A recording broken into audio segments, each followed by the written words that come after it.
இன்றைய சிறப்பு நேர்காணலில் நம்மோடு இணைந்திருக்கிறார் ஆனந்த் சீனிவாசன் அவர்கள். வணக்கம் சார். வணக்கம். தமிழ்நாட்டினுடைய வெள்ளை அறிக்கை வந்து வெளியிடப்பட்டிருக்கு. அந்த வெள்ளை அறிக்கையை நீங்க பார்த்திருப்பீங்க. தமிழ்நாட்டுடைய நிலவரம் என்ன அப்படிங்கிறத டிரான்ஸ்பரண்டா வந்து காட்டியிருக்காங்க. உங்கள பொறுத்தவரைக்கும் நீங்க ஒரு பொருளாதார நிபுணரும் கூட. எப்படி பார்க்குறீங்க இத? முதல்ல நீங்கள் என்ன பார்க்கணுன்னா, ஒரு 5 வருஷத்துக்கு முன்னாடி இதே மாதிரி இன்னொருத்தர் ஒரு வெள்ளை அறிக்கை போட்டார். அந்த வெள்ளை அறிக்கையும் இந்த வெள்ளை அறிக்கையும் ஒரே வெள்ளை அறிக்கையாக தான் இருக்குது. எக்ஸப்ட் ஒரு 2 பேஜ் இது எக்ஸ்ட்ரா. அவர் என்னெல்லாம் பண்ணுவேன்னு சொன்னாரோ அது அவரால் பண்ண முடியல. அதில் என்னென்னா நடுவில் பார்த்தீங்கன்னா, நீங்கள் எப்போதும் கடைசி வருஷத்தை பார்க்கக்கூடாது.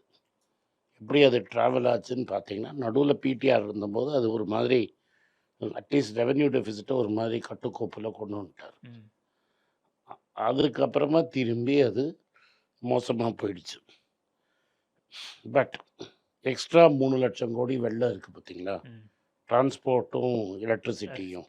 அது ஒரு பெரிய ப்ராப்ளம். இது இந்த 10 லட்சம் கோடிங்கிறது எக்ஸ்ட்ரா 28% ஆனது என்னென்னா, கடைசி எலெக்ஷன் போது கொடுத்த ஃப்ரீ பீஸ் 5000 ரூபா கொடுத்தார்ல, அந்த 5000 ரூபாவோட இம்பேக்ட் தான் அந்த 3% எக்ஸ்ட்ரா கடன் ஏறினது. அந்த கடைசி வருஷம் ஃப்ரீ பீஸ் இல்லைன்னா அது 25 இருந்திருக்கும். நான் பார்த்த வரைக்கும் 2-3 பெரிய ப்ராப்ளம் தமிழ்நாட்டுக்கு. அது எந்த ஆட்சி வந்தாலும் பெருசாக பண்ண முடியாதுங்கிறது டிரான்ஸ்போர்ட்லேயும் எலக்ட்ரிசிட்டிலையும். இந்த 2ல என்ன பண்ண முடியாதுன்னு நீங்க சொல்ல வர்றீங்க? யார் ஆட்சிக்கு வந்தாலும் அது இழப்பிலேயே தான் இருக்கும் அல்லது வருவாய் பற்றாக்குறை அந்த அது மாதிரி இன்னும் மோசமாக தான் போகும்.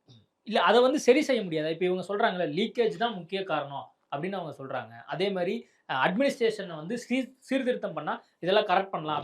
8 ரூபா பொருள் 5 ரூபாய்க்கு விற்றா யாராக இருந்தாலே முடியாது. ஒரு பொருள் 7 ரூபாய்க்கு வாங்குறீங்கன்னு வைங்க, அது 7 ரூபா 7 ரூபாய்க்கு விற்றா கூட நீங்கள் சீர்திருத்தத்தில் அதை சரி பண்ண முடியும்.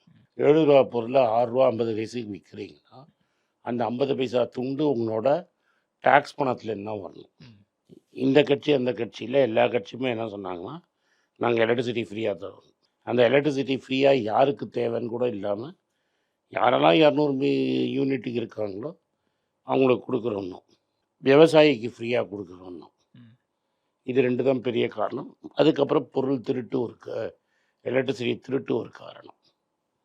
என்ன கேட்டேன்னா, என்னோட தாழ்மையான கருத்து, நிஜமாக விவசாயம் பண்ணுறவங்க தமிழ்நாட்டில் எவ்வளோ ஃப்ரீ கனெக்ஷன் இருக்கோ அவ்வளோ கிடையாது. முறைகேடாக தான் வந்து வாங்கியிருக்காங்க. 10 பேர் இருந்தாங்கன்னா 100 கனெக்ஷன் இருக்குது.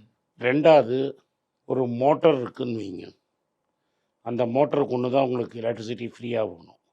அந்த வயரை எடுத்து வீட்டில் பவர் கொடுத்துன்னு இருக்கணும். ஒரு மோட்டருக்கு எவ்வளோ பவர் வேணுங்கிறது நம்மளுக்கு முன்னாடியே தெரியும். அதுக்கு நீங்கள் முன்னாடியே மானியமாக கொடுத்துட்டிங்கன்னா, ஒரு மோட்டருக்கு 100 யூனிட் ஆகுது, அவ்வளோனா ஆகாது. 100 யூனிட் ஆகிடுச்சுன்னா 700 ரூபா நீங்கள் மானியமாக கொடுத்துட்டிங்கன்னா, அதுக்கப்புறம் இந்த ஃப்ரீ பவரை நிறுத்திடலாம். அப்போ இந்த ஃப்ரீ இல்லைங்கனாலே அதுதான் முதல் ஸ்டெப்பு. இப்போ எலக்ட்ரிசிட்டியை பொறுத்த வரைக்கும் அந்த 200 யூனிட் வந்து கொடுத்துருக்கிறது தவறான விஷயம். அது எந்த அப்படிலாம் கவர்மெண்ட்டாக இருந்தாலும் அப்படிங்கிற தவறான விஷயம் நான் சொல்லவே இல்லை. ஒரு ஜனநாயக கவர்மெண்ட்டு எந்த ஆட்சியாக இருந்தாலும் எதை வேணால் ஃப்ரீயாக கொடுக்கலாம். நீ ஃப்ரீயாக கொடுக்கறதுக்கு உங்கள் அரசாங்கம் காசு தரணும். நீங்கள் எலக்ட்ரிசிட்டி போர்டை ஃப்ரீயாக கொடுக்க சொன்னால் இந்த மாதிரி கடன் வரும். எலக்ட்ரிசிட்டிக்கு இது அதுவே மற்ற இருங்க ஒன்று 2 விஷயந்தான் அதில். ஸோ எலக்ட்ரிசிட்டியில் என்ன பண்ணணும்னா அதை ஃபுல்லாக முடிச்சிடலாம். மோட்டருக்கு நீங்கள் சோலார் மோட்டர் பேனல் போட்டிங்கன்னா அது உங்களுக்கு எலக்ட்ரிசிட்டி நீங்கள் ஃப்ரீயாகவே கொடுக்கணும். அண்ட் அதோட ஒரு பேட்டரியும் கொடுத்துட்டிங்கன்னா ஸ்டோர் பண்ணி நைட்டும் அது தண்ணி பாய்ச்சும். அதை ஈஸியாக நீங்கள் சால்வ் பண்ணிடலாம். இதுக்கு சொல்யூஷனாக இதை சொல்கிறீங்க. இதுக்கு அந்த முதலீடு அதுக்கான அந்த ஏற்பாடுகளை அரசாங்கத்தால் பண்ணிட முடியுமா? ஈஸியாக பண்ண சோலாருக்கு தான் சப்சிடி இருக்குல்ல. சோலாருக்கு தான் சப்சிடி இருக்குது. மோட்டர் ஆல்ரெடி இருக்கும்ல. மோட்டர் நான் கொடுக்க வேண்டாம். ஓகே. மோட்டர் யார்கிட்ட இருக்குது? விவசாயிகிட்ட இருக்கத்தான் தானே அவன் ஃப்ரீ பவர் எடுக்கிறான். அதுக்கு 2 சோலார் பேனல் போடுறதுக்கு எவ்வளோ காசு ஆகுது? எல்லோரும் என்ன நினைக்கிறாங்கன்னா, ஒரு மோட்டருக்கு 20,000 ரூபா ஆகும்னு ஆகாது. ஒரு காலேஜுக்கே போட்டுறது எனக்கு 65 லட்ச ரூபா தான் ஆகும். ஒரு பெரிய 15,000 பேர் காலேஜ். இப்போ அந்த வேலையெல்லாம் குறைஞ்சிருச்சு. 15,000 ரூபா ஆகுதுன்னே வச்சுக்கோங்க. ஒரு வாட்டி 15,000 ரூபா நான் கொடுத்துட்டு அதோட செலவு ஓவர்.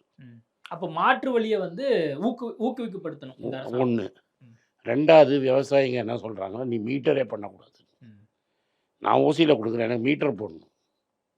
இதையும் நீ மீட்டரும் போட்டேன்னா அவர் சொல்கிற லீக்கேஜுங்கிறது நின்று போயிடும். ம். 2வது எலக்ட்ரிசிட்டியை நீங்கள் ஏன் ஃபுல்லாக கவர்மெண்ட் கண்ட்ரோலில் வச்சுருக்காங்கன்னா, முன்னாடி எந்த பார்ட்டியாக இருந்தாலும் போன 40-50 வருஷத்தில் இருந்த எல்லா பார்ட்டியும் கறி இம்போர்ட் பண்ணுவாங்க. ம். அந்த டெண்டரில் அறப்போர் இயக்கமே நிறைய கேஸ் போட்டிருக்காங்க. கப்பல்லேருந்து இறக்க கான்ட்ராக்டும் உண்டு. இதை தவிர வந்து டிரான்ஸ்ஃபர் மாஃபியான்னு ஒன்று இருக்கும். இங்கேருந்து அங்கே ஆளை ட்ரான்ஸ்ஃபர் பண்ணுறது, ம். ட்ரான்ஸ்ஃபருக்கு காசு வாங்குறது, இதெல்லாம் ரொம்ப காமன்.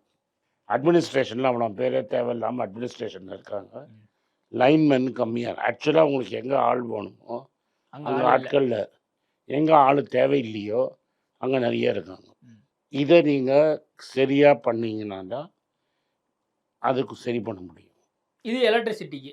தட் இஸ் அப்போ தான் உங்களால் ஃப்ரீயாக கொடுக்க முடியும். எது 100 யூனிட் ஃப்ரீயாக கொடு, 150 ஃப்ரீயாக கொடு, இங்கே காசு வரும். எங்கள் இந்த இன்னொரு ப்ராப்ளம் என்னென்னா, ம். தமிழ்நாட்டிலேருந்து எக்ஸ்போர்ட் பண்ணுறவங்க கட்டப்படுற காரணம் எல்லாமே நீங்கள் வந்து அந்த யார் நிறைய பவர் கன்சியூம் பண்ணுறாங்களோ அவங்கள்ட்டேருந்து ஜாஸ்தி பணம் பிடுங்குறீங்க. ம். யார் கன்சியூம் லெஸ்ஸாக பண்ணுறாங்களோ அவங்கள்ட்டேருந்து கம்மியாக வாங்குறீங்க. நான் சொல்கிறது புரியுதா இல்லை? தட் இஸ் இப்போ வீட்டுக்கு யார் கன்சியூம் பண்ணுறான் அவன்கிட்ட கம்மி ரேட்லேயும், இப்போ ஒரு ஃபேக்ட்ரியில் ஜாஸ்தி பவர் கன்சியூம் பண்ணுறான் அவன்கிட்ட ஜாஸ்தி ரேட் வாங்குற. ம். நார்மலாக பிஸ்னஸ் வியாபாரம் எப்படின்னா, யார் நிறைய சரக்கு வாங்குறானோ அவனுக்கு கம்மி விலையும், ம். நார்மலாக வாங்குறவனுக்கு நார்மல் விலையும் கொடுக்கணும். மந்த்ஸ் நீ 200 யூனிட்டுக்கு மேலே ஃப்ரீயாக கொடு, 200 யூனிட்டுக்கு மேலே வாங்குறவனை நீ மார்க்கெட் ரேட்டில் தான் தீட்டணும். ம். இதை நீங்கள் பண்ணிங்கன்னா நிறைய ரெசிஸ்டன்ஸ் வரும். இப்போ எங்கள் மாதிரி வீட்டில் உட்காந்துன்னு இருக்கிறவங்க கூட 200 யூனிட்டுக்கு கம்மியாக இருந்தால் காசு இல்லைன்னா இருக்க முடியாது. ம். யாருக்கு அந்த 200 யூனிட் ஃப்ரீங்கிறதையும் நீங்கள் கட்டுப்பாப்பில் கொண்டு வரணும். இது மின்சாரத்துறைக்கு. போக்குவரத்து துறைக்கு? போக்குவரத்து துறைக்கு தான் எவன் நீங்கள் வந்து டிரைவரை பார்ட் டைம் டிரைவர் போட்டு அட்மினிஸ்ட்ரேஷன் ஸ்டாஃப் எவ்வளோ போட்டு வச்சுருக்கீங்க. ம். அண்டு நீங்கள் வந்து ஒரு ரோடு இப்போ இதெல்லாம் எப்படி இருக்குது நீங்கள் பார்த்தீங்களா? ஒரு ஏர்போர்ட்டுக்கு போகிறீங்க, ஏர்போர்ட் எப்படி இருக்குது? ம். மெட்ராஸ் ஏர்போர்ட் போயிருக்கீங்களா? இதுக்குள்ளே மோசமான ஏர்போர்ட் மெட்ராஸ் ஏர்போர்ட்டு. ம். அதில் எவ்வளோ அட்வர்டைஸ்மெண்ட் போடுறாங்க, ம். எவ்வளோ ரெவென்யூ வருது. ம். நீங்கள் விழுப்புரம் அந்த மாதிரி ஏதாவது ஒரு பஸ் ஸ்டேஷனுக்கு போனீங்கன்னா அது நாரும். ம். மனுஷன் அதுக்கு போகவே முடியாது. ஒரு ப்ராப்பரான பாத்ரூம் கூட கிடையாது. அதை நீங்கள் ப்ரைவேட் ஹேண்ட்ஸில் அது ஸ்பான்சர் பிடிச்சி அட்வர்டைஸ்மெண்ட் போட்டிங்கன்னா எவ்வளோ காசு வரும்? ம். அங்கே மானிட்டைஸ் பண்ணி இடத்த கரெக்டாக கான்ட்ராக்ட் விட்டு வாடகைக்கு விட்டு எல்லாம் ஒழுங்காக பரம்போக் பண்ணிங்கன்னா அதுலேருந்து எவ்வளோ ரெவென்யூ எடுக்கணும் நீங்கள்? பஸ்ஸில் கூட ஸ்லைட் போட்டு அதுலேயும் அட்வர்டைஸ்மெண்ட் மூலிமா சம்பாதிக்கலாம். நிறைய இருக்குது. பஸ்ஸையே நீங்கள் வந்து சும்மா 2 இடத்துல போடுறதுக்கு பதிலாக ம். பஸ்ஸோட ஃபுல் பஸ்ஸை நீங்கள் விற்றுலாமே. ம். உங்களுக்கு மக்களுக்கு ஃப்ரீ, லேடிஸுக்கு ஃப்ரீயாக கொடுக்கணும்னு ஆசை, ம். லேடிஸுக்கு ஃப்ரீயாக கொடுக்கணும்னு ஆசை.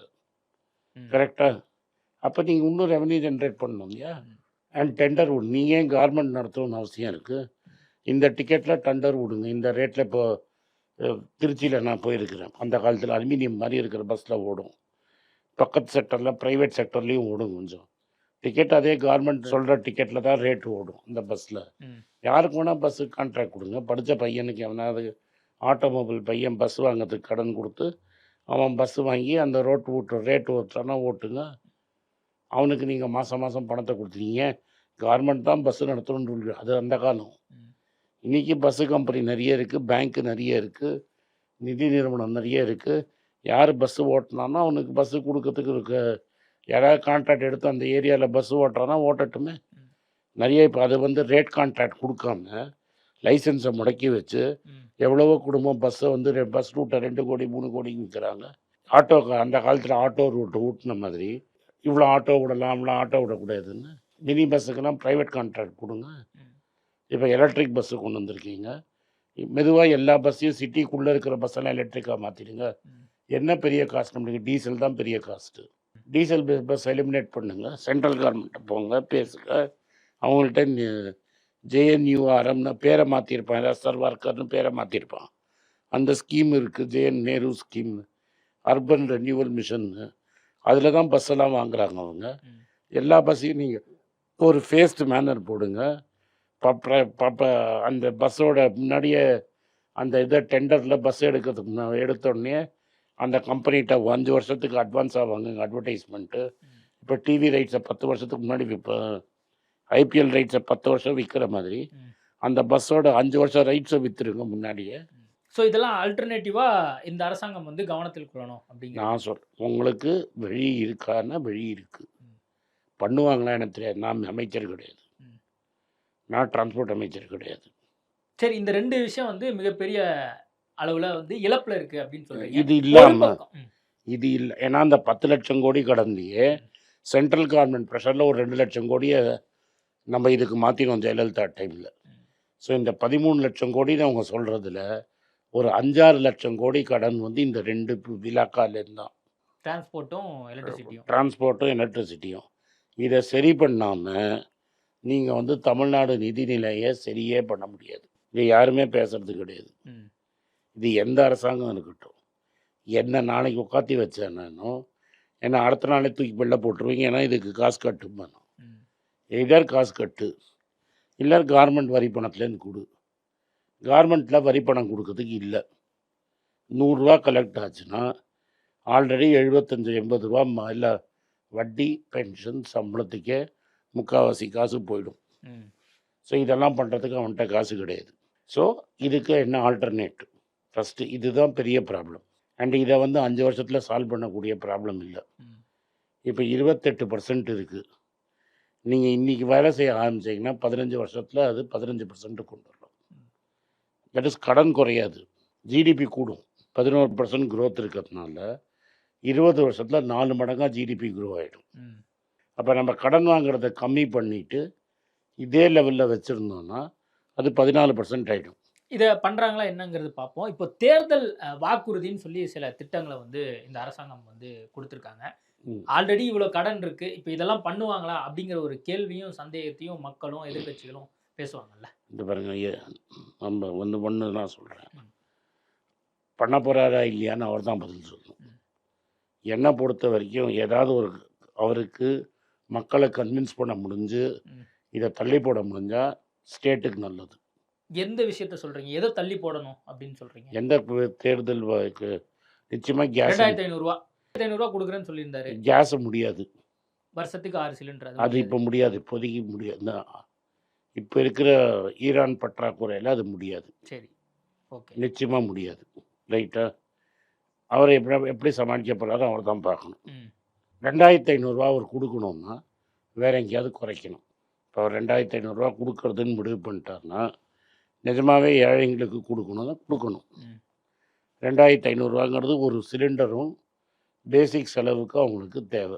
எஸ்பெஷலி லோவஸ்ட் லெவலில் இருக்காங்கல்ல, 15% தமிழ்நாட்டில் இருக்கிற 15% பாப்புலேஷனுக்கு அந்த 2500 தேவை.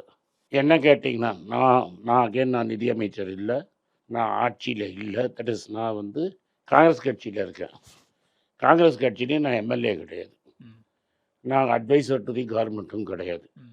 போன வாட்டியும் நிறைய பேர் நினைக்கிறாங்க நான் திமுகவுக்கு அட்வைசராக இருந்தேன்னு. அப்பவும் நான் அட்வைசர் கிடையாது. அப்பவும் எனக்கு ஃப்ரெண்ட்ஸ் அங்கே ஆட்சியில் இருந்தாங்க, இப்போவும் என் ஃப்ரெண்ட்ஸ் ஆட்சியில் இருக்காங்க. இப்போ வரைக்கும் வந்து அந்த அட்வைசிங் கமிட்டி வந்து உருவாக்கலை, பொருளாதார அந்த நிபுணர் குழு வந்து உருவாக்கலை. ஒருவேளை வந்து இதெல்லாம் பார்த்துட்டு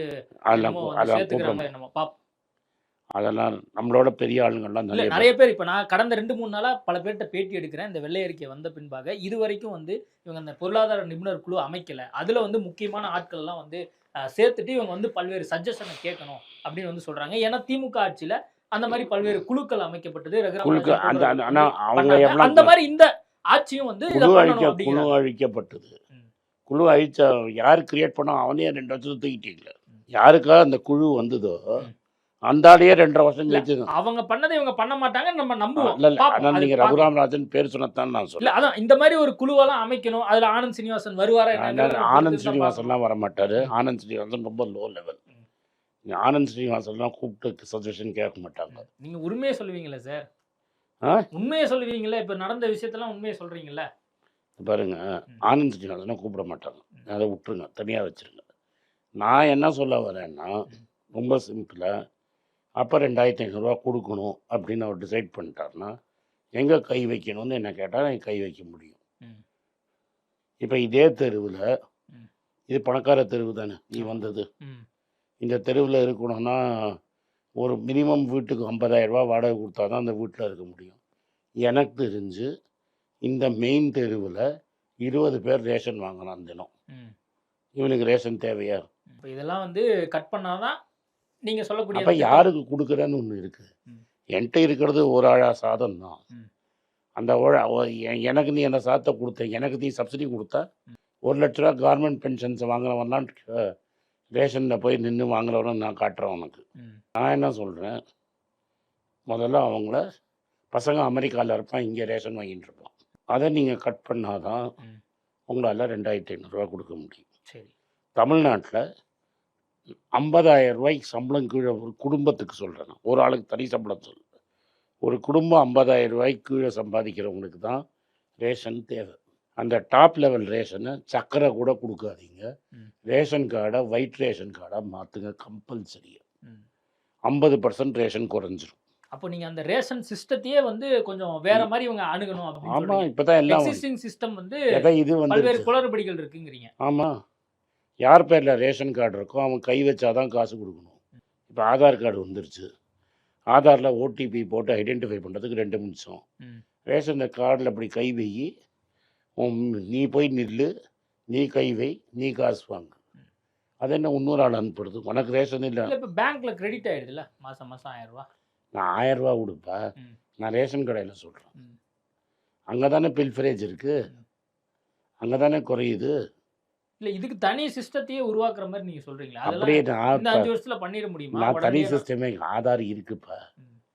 ஆல்ரெடி ஆதார் பண்ணிட்டு இருக்காங்கன்னு நினைக்கிறேன். ரேஷன்ல யார் யாரெல்லாம் வந்து பேர் இருக்கோ அவங்க எல்லாம் வந்து அந்த இருங்க, சிஸ்டம் பயோமெட்ரிக் பண்ணணும்னு சொல்லி ஆல்ரெடி ஃபஸ்ட்டு பணக்காரனெல்லாம் தூக்கிடு பணக்காரங்களுக்கு ரேஷன் கார்டே வேணாம். பண்ணாங்க. எதுக்கு கடையில போய் வாங்கிக்கோங்க. ஆமாம், டிமார்ட்லயோ அல்லது பெரிய கடையில டிமார்ட்டில் போய் போய் வாங்கிக்கோ, எங்கே வேணால் வாங்கிக்கோ, ம். ஸ்விக்கியில் வாங்கிக்கோ, இன்ஸ்டாமார்ட்டில் வாங்கிக்கோ. ம். அவனுக்கு எதுக்கு, எனக்கு எதுக்கு ரேஷன்?